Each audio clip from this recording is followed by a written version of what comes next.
तो देखिए, ईश्वर भी नित्य तत्व है, हां, और आत्मा भी नित्य तत्व है, हां, और माया भी नित्य तत्व है। मैंने आपको बताया ना कि संसार में केवल 3 ही तत्व हैं, ईश्वर, जीव और माया, और 3 ही तत्व होते ही हैं, चौथा कोई तत्व होता ही नहीं। तो इनमें ईश्वर भी नित्य, हां, और आत्मा भी नित्य, जी हां, जी हां, और माया भी नित्य, माया भी नित्य तत्व है। अजामेकाम लोहित शुक्ल कृष्णाम बहवीह प्रजाः सृजमानाम स्वरूपाः अजो ह्येको जुषमाणो नुषेते जहात्येनाम भुक्त भोगामजोन्यः। श्वेताश्वतरोपनिषद 4 अध्याय का 5वां मंत्र। भगवान भी अज, नित्य, अज माने जिसका कभी जन्म न हो, और जब जन्म ना हो तो मृत्यु भी नहीं हो सकती। जातस्य ही ध्रुवो मृत्यु, गीता का सिद्धांत है, जन्म होता है तभी मृत्यु होती है। तो अज माने जिसका न कभी जन्म हो न कभी जिसकी मृत्यु हो। तो भगवान भी अज, जीव भी अज, और माया अजा, स्त्रीलिंग है ना, इसलिए उसको कहा अजा।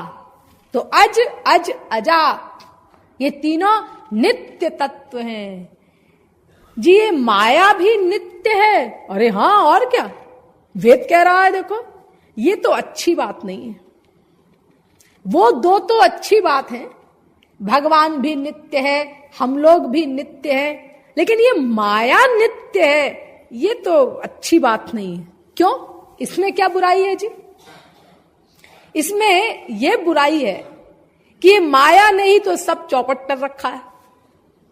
जितने दुख हम लोग अनादिकाल से भोग रहे हैं, वो इस माया के कारण ही तो भोग रहे हैं।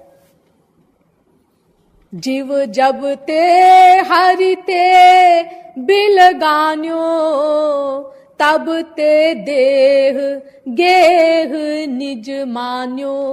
मायावश स्वरूप बिसरायो, ते ही भ्रम ते दारुण दुख पायो।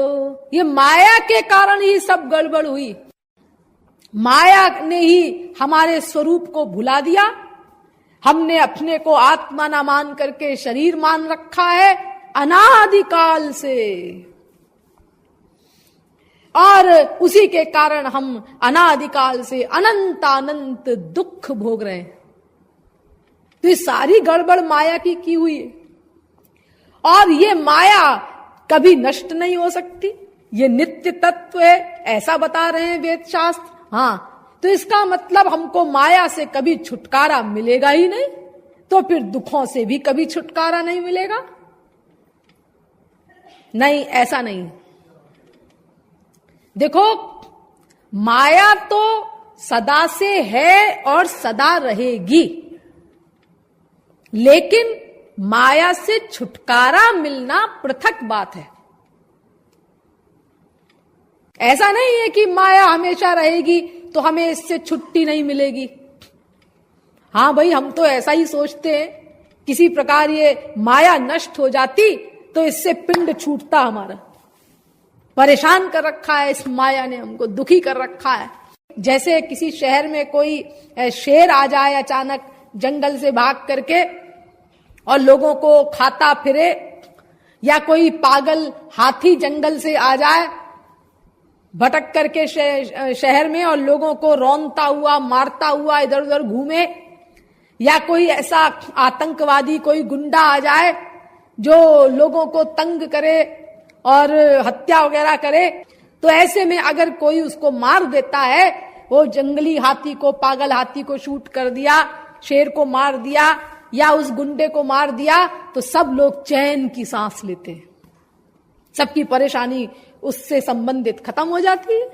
तो ऐसे ही हम सोचते हैं कि अगर ये माया कोई समाप्त कर देता तो हमें इससे छुटकारा मिल गया होता, लेकिन अनंत भगवान के अवतार हुए, अनंत अनंत संत हुए, लेकिन किसी ने इस माया को समाप्त नहीं किया।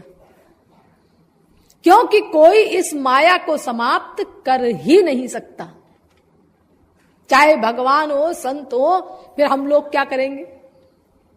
ये माया तो सनातन तत्व है ना। सनातन माने जिसका कोई नाश न कर सके।